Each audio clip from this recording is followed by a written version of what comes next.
Hey y'all, this is 680's music reporter Rudy Blair. I've got Chuck here with me from Simple Plan. Chuck, Rudy, good to see you again, man. good to see you too, my friend. I've known you guys practically from day one, from the first album that you guys have Pretty released. much, 2001, 2002, I think. It's been a while. How does it feel? You're still here, we're still here, that's good. We're still surviving. That's the very cool thing. But for you guys, though, I mean, how does it feel 10 years and still successful? In fact, I remember the last time we spoke, it was about the new book that you guys had. Yeah. And I remember one of the tweets I sent, I got over like 100 and something retweets. And at the time, it was like the record for me. 10 years, still huge fan base, not just in Canada, around the world. It's got to feel good, man, that you guys are still rocking and rolling the way you do. Yeah, we're, I mean, you know, knock on wood, it keeps going. That's been the biggest thing, but we're very happy, very proud to still be here. Same band members, no lineup change. You know, we're really proud that that's big for us. Yeah, no, it's good, man. I think we just keep working hard. You know, I think we're really we realize how lucky and kind of privileged we are as a band, and it makes us want to work harder to make sure that we never lose what we have, what we've built. You know, I want to get more into the music, but I think we should talk about something else that's really big about you guys. I mean, you guys are all about giving back. And tonight, as we're here at the Marriott Hotel just by the Eaton Centre in Toronto, this is Canadian Music Week. And tonight at the Broadcast Awards, you guys are going to be receiving a very special award. It is the Allan Slaight Humanitarian Spirit Award.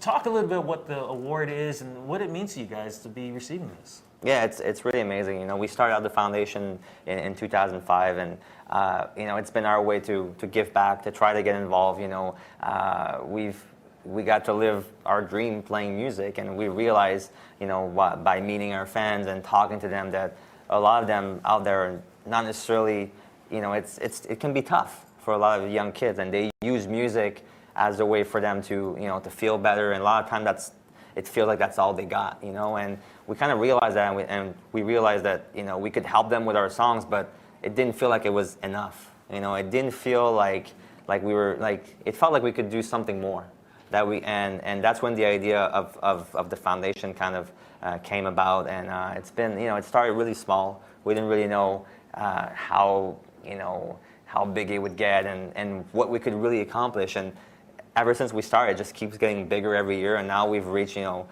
the 1 million kind of milestone of you know, we've given back $1 million. So I don't think we ever imagined that it was going to get this big, but it's been a fantastic ride, and it's one of the most gratifying things we've done as a band, you know? It's fantastic, but that's not the only thing you guys have done. I think, and correct me if I'm wrong, I think War Child, you guys have traveled to other places to help build homes and do other things. Yeah, we've been really, you know, there's so many great projects, there's so many people out there doing great things that, you know, it's hard to say no when you have all these great things that people are working on, and they're so passionate about, and they put so much time and efforts into it, you know. So when they come to us and you know, and we have a chance to sort of use the platform that we've built and, you know, try to influence people and try to, you know, get them to notice all these great causes, you know, it's kind of like the least we could do, you know. So we've been doing that, and we've been working with War Child. We're working with, you know, dozens of different groups in Quebec, in Canada, that focus on young people. That's been the core, like, kind of idea of the foundation, is that, you know, it's the future. Young people, it's, you know, whether they're sick or they're going through a tough time with depression, with, you know, with dropping out of school, with drug abuse, whatever it is, not always the most glamorous causes, but it's important, you know. So, and the main message as well is that they need to find a passion in life. That's what it's all about, kids finding something that they love. For us, it was music. So we try to use the power of music and try to get them inspired, try to get them, you know, into writing or you know, becoming a band, or, you know, just listening to music, whatever it is. We try to harvest that power of music and try to get them focused and, you know, give them direction with that. You know, when you guys first started back in early 2000, you guys were the young kids in town.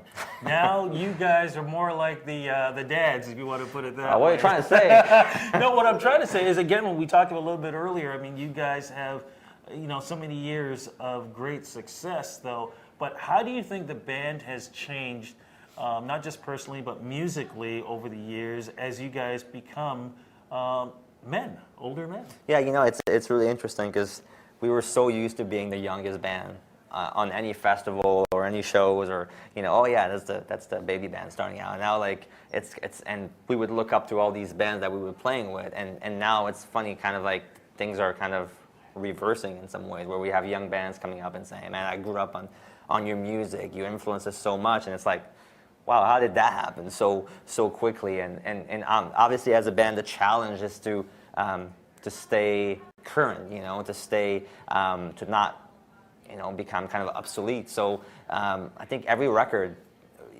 you have that challenge, you have that how the hell are you going to do that? So we sit down and we just write songs until we feel we got something that we're proud of, that feels right for where we're at in our career.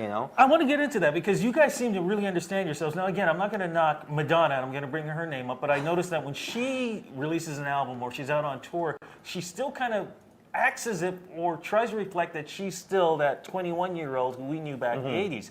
You guys seem to be the complete opposite. You understand where you are with yourselves in this industry, but you're still able to connect to those, not just older fans, but the younger fans as well. Yeah, I think that's been really great for us. What's one of the coolest things is that with every record, we have some of our old school fans who stay with us and keep coming to our show. But then we have all these young people that are kind of discovering the band for the first time. When they hear Jet Lag or like Summer in Paradise, it's like that's their first kind of interaction with Simple Plan, and they become fans and they're going to follow us for a while. So that's been really interesting. I think that you can't pretend it's 2002, and in 2013, where it was amazing. Our first record, we loved touring on it. We still love the song. We still play them, but I think it's important to evolve as a band, to try different things, to take some risk and not just always put out the same record over and over again. But at the same time, with this last record, it was cool to kind of reconnect with that kind of youthful enthusiasm that we had on the first album. So I think playing in the band and touring and hanging out with kids every day, it keeps you really young. So although, yeah, it's important to mature and be different, there's also something cool about kind of like, hey, we still get to wear shorts around stage and wear t-shirts for a living. We don't have to wear a suit, you know what I mean? So we got to embrace that and kind of like realize how lucky we are, and it keeps us really young. You guys have done some crazy things. I mean, we were talking just before the cameras went on about the Much Music Video Awards when you guys were walking the red carpet. I said they were diapers. You guys said they were shorty shorts. But, I mean, you guys will do anything for your fans. Hey, it was a fashion statement, you know what I'm saying? We're just trying to bring it back. No, you know what? It's just about having fun, not taking ourselves seriously. And with this last record that came out, Get Your Heart On, it was all about that. Like the third album was a little more serious, like a little more introspective. And I think we've kind of, I wouldn't say forgot or lost our way, but in some ways, like we wanted to reconnect with that fun side of Simple Plan, that like we take our music really seriously and we write, songs that are important to us, but at the same time, like when we're out doing interviews or doing promotion or whatever, we don't have to be all serious. It doesn't have to be like, like, oh, rock stars. Like, no, let's mess around. Let's be kids again. You know what I mean? So it's that kind of like that two sides of the band, where the music is, we take it really seriously, but the image is like, let's have fun, let's goof around a little bit, Now I got to ask you this though. I remember just over the holidays, I was at the Air Canada Centre where you guys were one of the big headliners for the Much Music Christmas special they had, and I mean, you guys were rocking it out big time. And then I kept thinking to myself, okay, I know how old I am. I know how old these guys are getting. These guys are bouncing all over the place. Tell me somebody's not sitting back in Epsom salt afterwards. Or it's just like, okay, where's the massage? Somebody get the crick out of my knee or something. Yeah, I mean, it's got to be still a lot of pounding. I mean, getting older, it's got to still be a little bit harder though, physically. Well, you know what? It's like it makes the traveling a little harder. You know what I mean? Like when you're first doing it on your first album, it's like everything is so exciting. It's the first time you're going to Germany or first time you're going to Australia, and it's like everything is fresh. When you're going back for the 10th time or 12th time, you have to find something that makes you want to keep going and that makes it still fun. And for us, it's been playing shows. That's our one time during the day while we're on tour, we're truly having fun, and we get up on stage and it's our workout, man. That's what I mean? So like that's why we're jumping around, because it's like I didn't have time to hit the gym, so I'm gonna go crazy at that show. And for me, the drummer, it's like it's the best cardio ever, So it keeps you in good shape. But I think we're not so bad. I don't know. I think we're lucky. Like nobody got fat in the band yet. Everybody's like still healthy, so it's good. That's the sign. That's like like you just can't. You just gotta keep fit. Yeah, and it seems otherwise, woo. It's definitely working for you guys. So look, new music. Please tell us you guys are working on some new stuff. Yeah. I mean, we're taking like a little break right now. Just well, actually, I thought we were, but we're booking all these shows left and right. But we're supposed to be on a little break, and then like really soon, the next few months, we're gonna sit down and start writing the next album. We already started. We did like about 2-3 weeks just to get it going, to kind of get the rust off, because when you stop for a minute to write, you need to get back into it. So that's the next step, is just writing some new songs and playing on a new record probably next year. But in the meantime, we have some songs that we want to put out for our fans. So we're thinking about maybe an EP or some kind of live DVD or something, but something to bridge the gap between this record and the next record. Okay, now because this is Canadian Music Week, as we're wrapping this up, what advice can you give maybe one of these young artists who are out there right now who are like, oh man, Simple Plan's in the house, oh man, I wish I could meet them. What advice can you give them to hopefully help take them to the positions where you guys are now? I think the biggest thing is to understand that you're going to hear the word no a lot. And to, like a lot of people are going to tell you like, no, you're not good enough, or no, we're not going to sign you, or you know what, I don't think you got what it takes.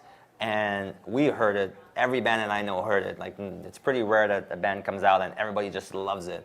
And it's part of the process, and you have to accept that, and you have to, kind of like get past it and just say, you know what, I don't care what they say. I believe in what I'm doing, and I know it's valid. I know there's some fans out there that will love this, and just power through it, and not let that bring you down. And it will be hard, but you just gotta like say, you know what, like I have my vision, I know where I'm going, and like people will connect. People will love this music eventually when they hear it.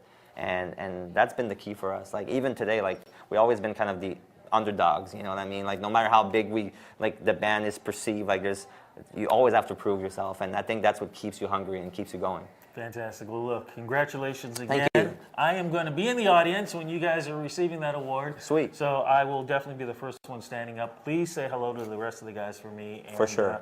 All the best in the future, my friend. Thanks for having us again. I always love it. Thank you very much. No problem. Of course, Chuck from Simple Plan. I've known these guys for 10 years, from the first album to today, and I'm looking so forward to seeing what these guys are going to be doing in the future. And of course, check out all the other interviews that are on 680news.com. This is 680's music reporter Rudy Blair with Chuck from Simple Plan saying, hey, we'll see you on the flip side.